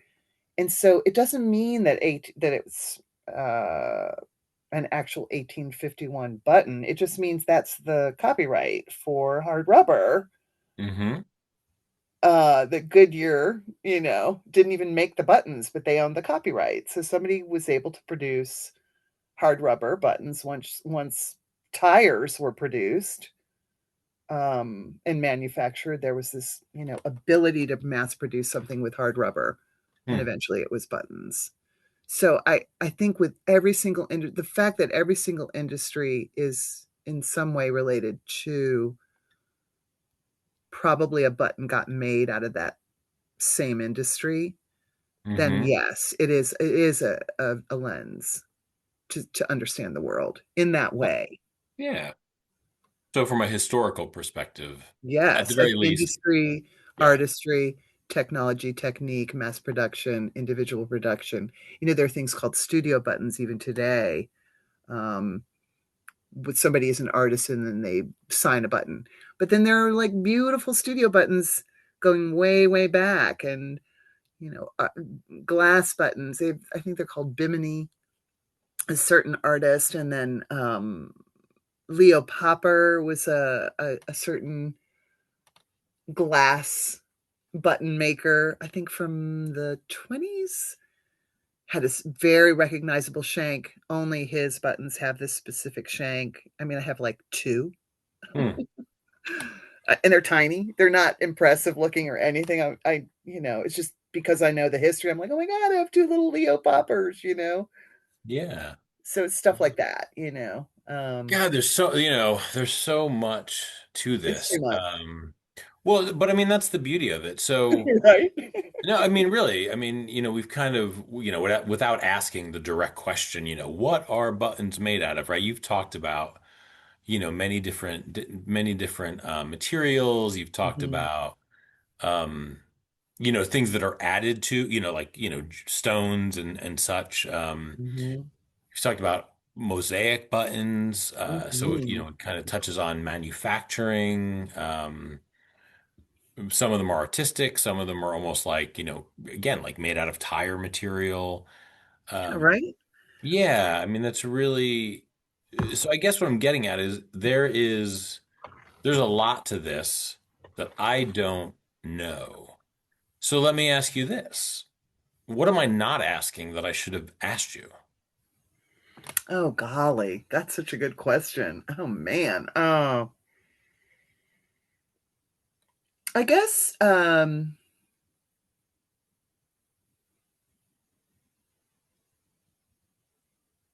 I think about buttons, I wonder if people realize how many varieties of materials have been used Hmm. to create buttons, and how so that's one thing I think about. But then I also think about, I think it's because it's just on my mind, and I think it should be on everybody's mind, the whole shift into plastics. We went into plastics. The whole world went to plastics. um And you're against this, I'm assuming. well, I mean, I think it's Is that a fair I mean, assessment? I think it's like, we've lost control of it a little bit, and so I think it's one of those. There's a beauty to it, and there's things that you cannot do without it. Um, And so there's a necessity, and so somewhere in all of it, I think that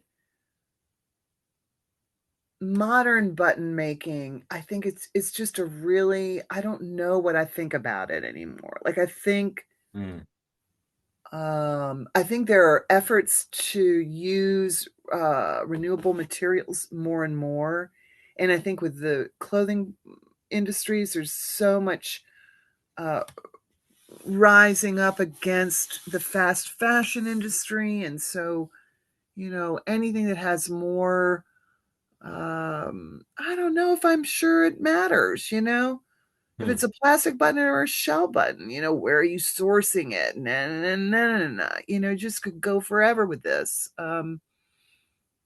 But I think that there is something um, really important about understanding what materials you're using on your clothing and near your skin. Um, I mean, I have uranium glass buttons. mm. That's cool.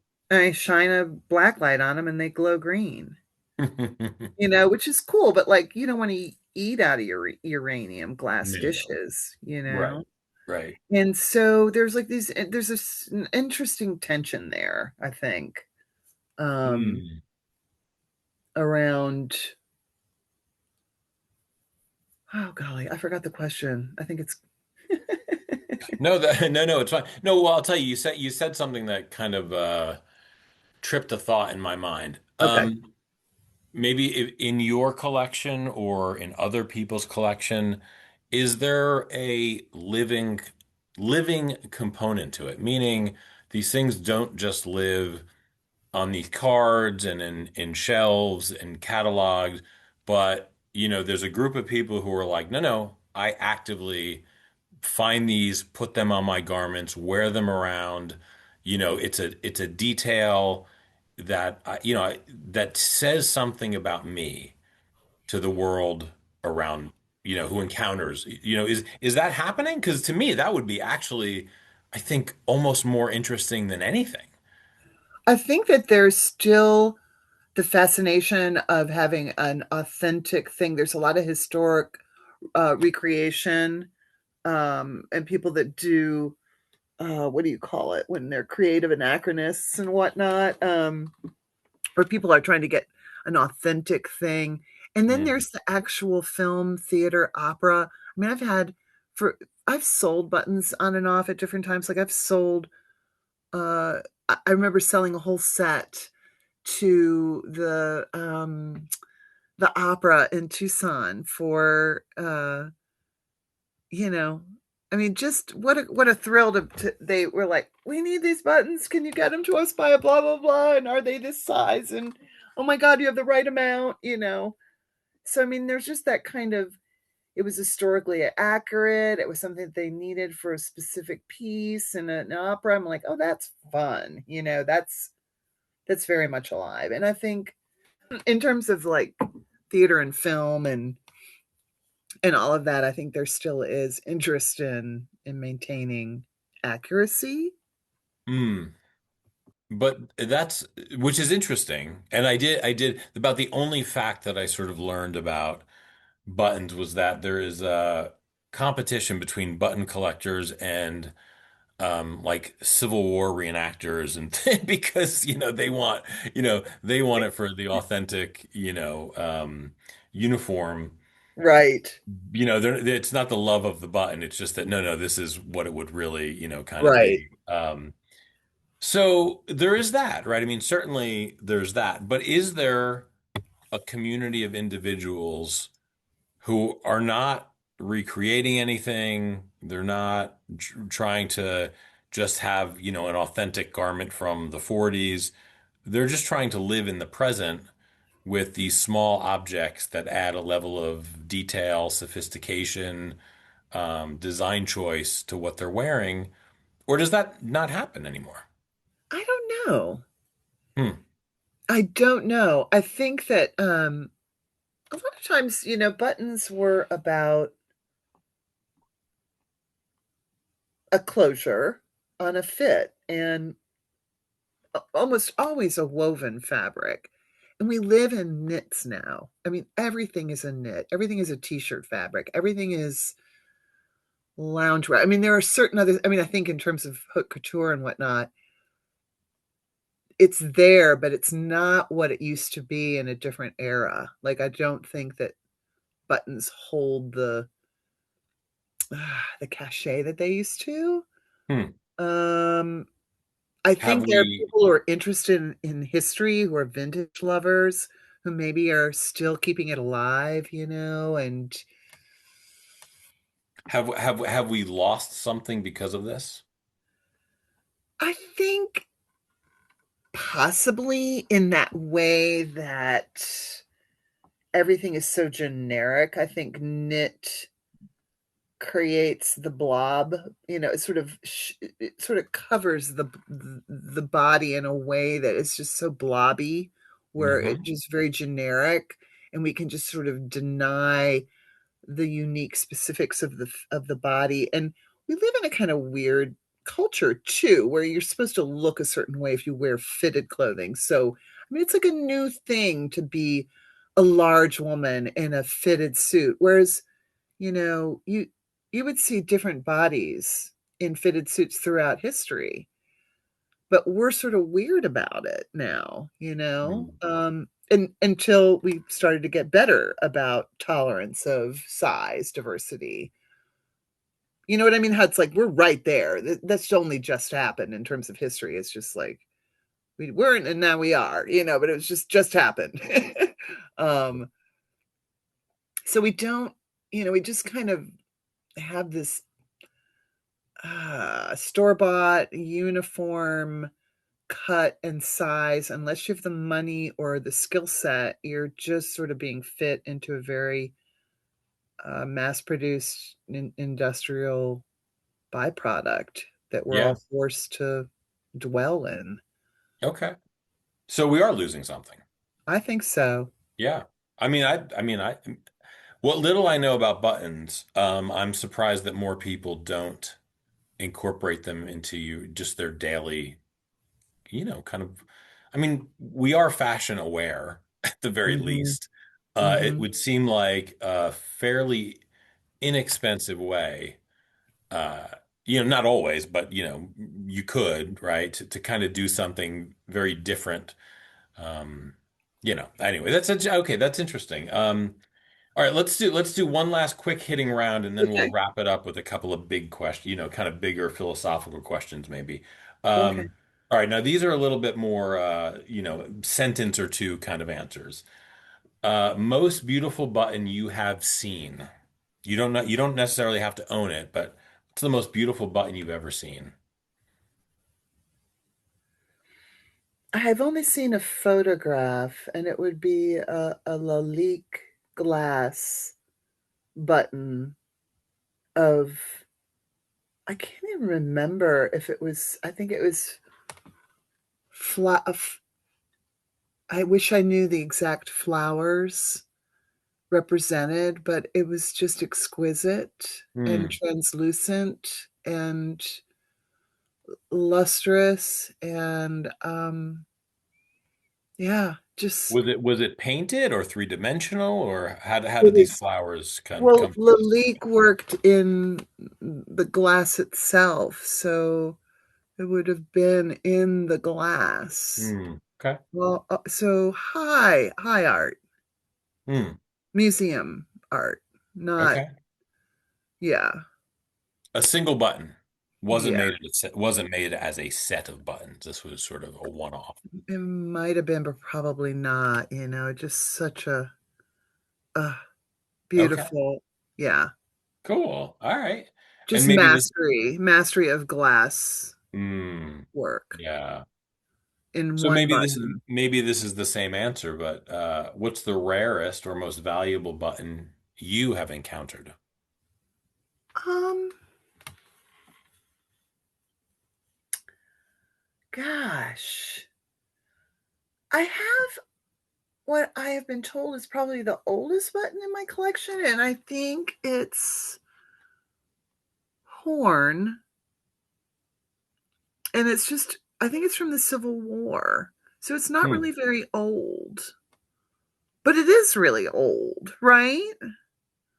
Well, Um, certainly. and it's plain. It's just a plain, round, golden horn with a like a metal. Um, looks like one of those toggles we'd use to open and close manila envelopes, where it's like a little brass top that Hmm. pokes through.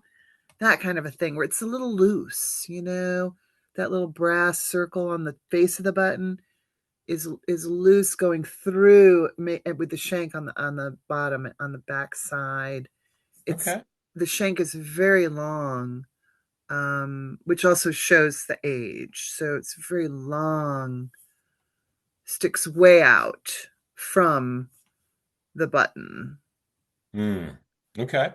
So that's the Whereas rarest. a lot of times shanks are kind of short. You don't want Yeah. to like flopping over. You want to just kind of like grab it and hug it to the cloth and put it through the buttonhole kind of thing. Yeah. Yeah. Okay. So that's the Mm. rarest, maybe. That I that And I have in my own collection. I mean, see, I love the books that I've got from that woman that I was sharing about earlier because she'll go through all the different button materials. It's another book that she has that she's produced that I've got. That's just a button material identification book, hmm and she'll go through and tell you like what the values of things are, just like not in terms of money, but in terms of really available. Yeah. So crazy rare. Right. Right. Right. you Right. know, Yeah. that kind of a thing. Yeah. So I have more learned about some things. I'm like, wow, wouldn't this Mm. be amazing to find this? Hmm. Or yeah, it's just insane how many there are. Okay. All right. How about Yeah. a button you regret not buying? Mm. It would, oh man, there's too many of those. The one that got away, what floats to the surface, kind of just immediate sort of thought. Golly, I'm just going to go back to the bag of the vegetable ivory cut buttons. Like, I mean, or the, it would be the micro mosaic. I can't believe I let it go. Okay. All right. Great. Most unusual material you've seen used for buttons. Oh, huh. Okay. Um,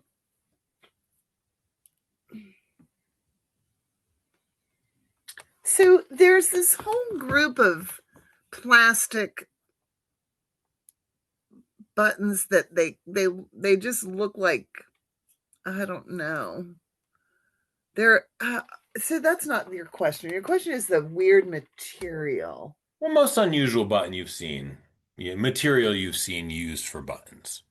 And again, just, top of your, the instinct, just kind of just comes up and you go, "Oh my God, that one time I saw this, I dot guess dot rattan, like rattan. I can't dot." believe there are rattan buttons, Oh. Yeah, that seems odd.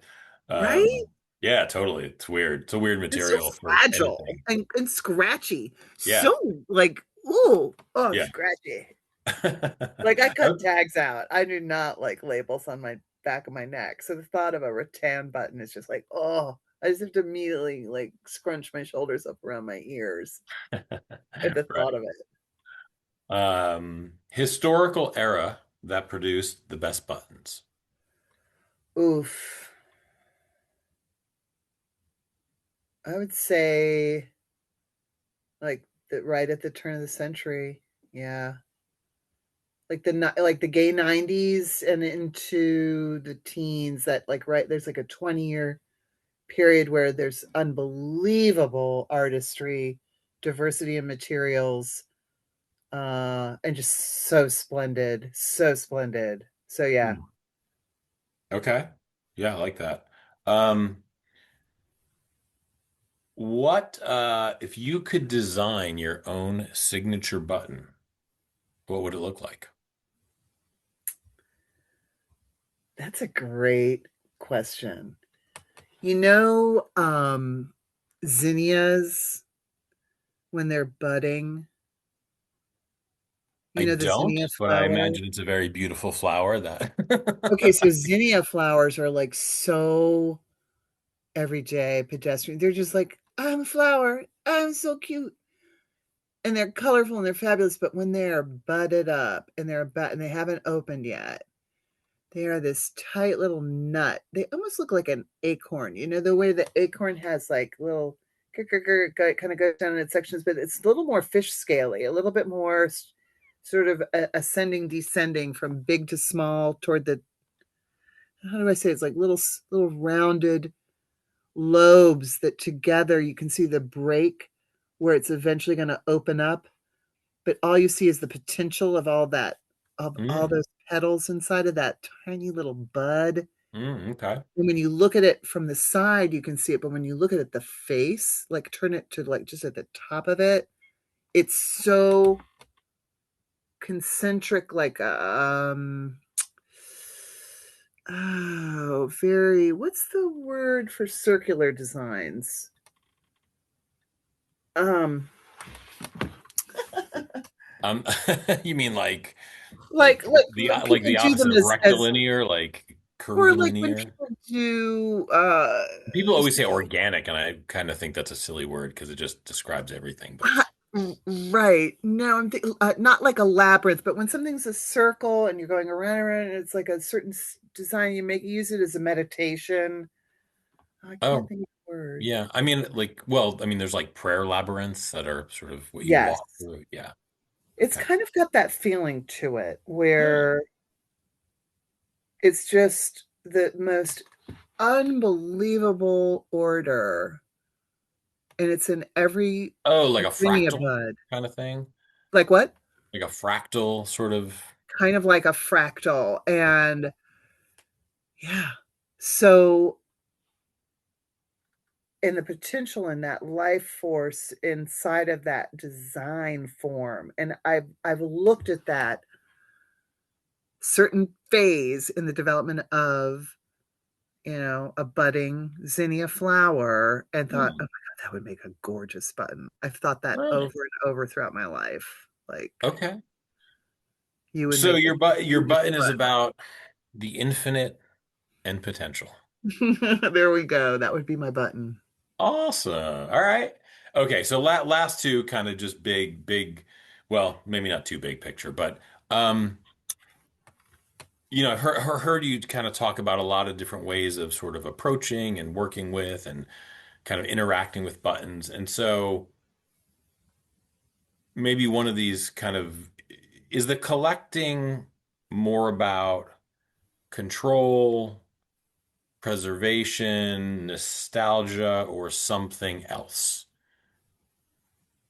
I I think it's about joy, just the joy Hmm. of pattern and color, Okay. material, sound. Um, like when you asked a while back of how I whether I organize by color or by era, and I said Hmm. era. Yeah. That's the me now. For a very long time, I organized my buttons by color, and Hmm. I had no idea what the materials were. And so it's this delightful, strange place of not knowing the name of the different materials, not knowing what I was looking at, and just loving them and just grouping them by color, and how everything shifted when I understood what I had, and it just stopped being about that. It just started to be about understanding. Like, I love understanding what something is that I've had forever, and I thought it was something else, and now I understand what it is. Hmm. Okay. No, that's great. Certainly, could read bigger picture into that, right? I mean, Right? I love that. Okay, so just one last thing. If somebody wanted to start collecting buttons tomorrow, what advice would you give them? Or what should they look for? Or, with all of your years of experience and wisdom in this field, what would you tell your younger self? Maybe that's a better way to say it. What do you tell your younger self who's just sort of on the cusp of collecting these things? I mean, I think it's just like anything, like just checking in with what I would want to ask the person, what is their drive? Are they looking for something to learn about, or are they looking for something to make money from? Because people collect for really different reasons. Mm, And in the button world, if you have a certain amount of money, you're going to want to kind of get certain things, but even those collectors will tell new collectors, collect what you want, collect what intrigues you, collect what you're drawn to. hmm Um, and I think I would just say that, whatever, it's an entire world and it's a deep well. And look at your budget and decide where you are in it. I think I'm too realistic now. I'm not as naive. And I mean, I think that for years, I mean, I've never spent a huge amount on buttons. Like I've been really frugal, but more because I just didn't have the money. And so for me, it was just, if I could find something that was really spectacular, it was more about like a thrifting feel. Like, oh my gosh, look what I found for mm, $2, you yeah, know? sure. Treasure hunt. So it's more about the hunt, I Ah, think. Yeah. And so just decide what it is you love and what you think is curious and wonderful, because there's a lot out there, and every single category could be, just all that you ever collect.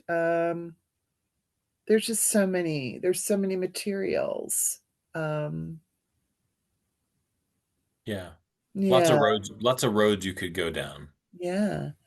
I mean, I Cool. have really old paper mache buttons with inlaid mother of pearl flowers, Hmm. like little metal shank, black face, and the black part is paper mache, and they're Victorian. I mean, what the? How are they still? Ah, I, I was just like, how do I have those? Right, right. And this brings you joy. Yeah, I just think it's so spectacular that they're still around and they're so Yeah. old and I can hold them. Mhm. Like I remember when I was a painting student, I was studying watercolor for a little bit, and my teacher could see that I was a bigger painter, and he was like, you need to get a bigger brush. And so he got me to buy this really wide sumi kind of, Japanese watercolor brush. It was like a paddle. It looked like a ping pong paddle cut in half with like a lot of horsehair bristles sticking out of it. hmm And it was a great brush. And he was like, okay, and then you should go and look at, because I was in DC at the time. He's like, you should go and look at the Plum Branch. It's a painting at the Freer collection. And he's like, I want you to look at that painting. It's a scroll painting. And so I just took his suggestion for, very legitimately, went to the museum, and I asked if I could go down to their, where they're curating and, have all their archives in the basement of the building in the Smithsonian. And I talked to this gentleman in a lab coat, and he was like, when would you like to have the appointment? I was like, oh, can I see it now? I was just a dumb student. Um, you're supposed to make an appointment and have a minimum of 3 and maximum of 6 people, and you go and sit in this very austere environment. And I actually went and looked at Japanese pinch pots there from the 10th century one time. So it was a phenomenal resource where, like, I can't believe we're holding these 10th century pinch pot tea ceremony pieces. What is going on here? And so I got to go and look at this beautiful scroll painting, just because I was a dumb student. Yeah. And I'll just never forget, that sitting in this beautiful environment with a huge collection and so many people just fetishizing around objects and whatnot. And I got to look at this beautiful scroll painting, and it was in a box. It was in a drawer, in a box, beautiful silk box, covered in, you know, bias pieces that were all, and then little Japanese, I guess ivory. It must have been ivory or tusk of some sort. Little findings that close the lid on the box, and you open the box, and in the box were these puffed sections with the scroll rolled up in a bag, and you opened the silk bag with the tassels and slid out the scroll and went to this velvet covered thing and opened it up. Why am I telling you this story? I can't even remember the start, but yeah. Are No, we that's past awesome. No, that's great. Certainly a joy, a love of kind of what you're surrounding yourself with.